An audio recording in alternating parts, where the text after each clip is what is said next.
ഹാക്കിം അദ്ദേഹത്തിന്റെ മുസ്തദ്റക്കിൽ ഉദ്ധരിക്കുന്ന ഒരു സംഭവം കാണാം.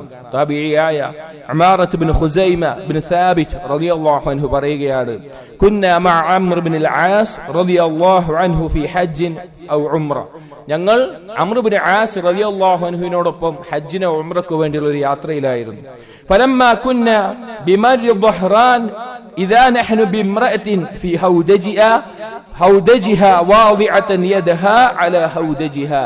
ഞങ്ങൾ അങ്ങനെ മക്കയിലേക്ക് പോകുന്ന യാത്രയിൽ മദീന കഴിഞ്ഞുള്ള ഒരു താഴ്വരയാണ് മർറു ദ്ഹ്റാൻ എന്ന് പറയുന്നത്. അവിടെ ഒരു സ്ത്രീ ഹൗദജ് എന്നുള്ള വസ്ത്രം അഥവാ ശരീരം മൊത്തം മറയുന്നതാണ്. പക്ഷേ ആ വസ്ത്രത്തിനകത്ത് അവളുടെ കൈകൾ വെളിക്ക് കാണിച്ചുകൊണ്ട് മറ്റു ചില റിവായത്തുകൾ കയ്യിലെ ആഭരണങ്ങൾ വളകളും അതുപോലെ മോതിരങ്ങളും എല്ലാം കാണിച്ചുകൊണ്ട് പ്രകടിപ്പിച്ചുകൊണ്ട് ഒരു സ്ത്രീ ഉണ്ടായിരുന്നു. അങ്ങനെ അംർ ഇബ്നു ആസ് റളിയല്ലാഹു അൻഹു താഴ്വരയിലെത്തിയപ്പോൾ വാഹനപ്പുറത്ത് ഇറങ്ങിയപ്പോൾ ഒപ്പമുണ്ടായിരുന്ന ഇവരും അവരോടൊപ്പം ചെന്നു.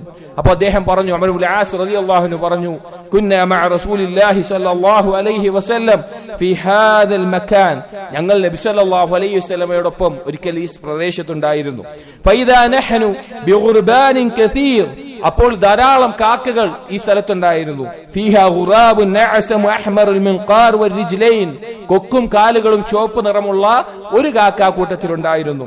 ഫഖാല റസൂലുള്ളാഹി സ്വല്ലല്ലാഹു അലൈഹി വസല്ലം. അപ്പോൾ റസൂലുള്ളാഹി സ്വല്ലല്ലാഹു അലൈഹി വസല്ലം പറഞ്ഞു, ലാ യദ്ഖുലു മിനൻ നിസാ ഇല്ലാ കഖദ്രി ഹാദൽ ഗുറാബ് മഅ ഹാദൽ ഗുർബാൻ. ഇതുപോലെ സൗന്ദര്യം കാണിക്കുന്ന ആ സ്ത്രീകൾ അവർ ഈ കാക്കകളുടെ കൂട്ടത്തിൽ ഈ വളരെ വളരെ ന്യൂനമായിട്ടുള്ള ആ ഒരു കാക്കകളെ പോലെ അൽ ഖുറാബുൽ ആസം പോലെയുള്ള അത്ര മാത്രമേ സ്വർഗത്തിൽ പ്രവേശിക്കാൻ സാധ്യതയുള്ളൂ എന്ന് പറഞ്ഞു. ഈ ഹദീസ് ഉദ്ധരിക്കുകയുണ്ടായി. സഹോദരന്മാരെ, നമ്മളൊന്ന് ആലോചിച്ചു നോക്കൂ.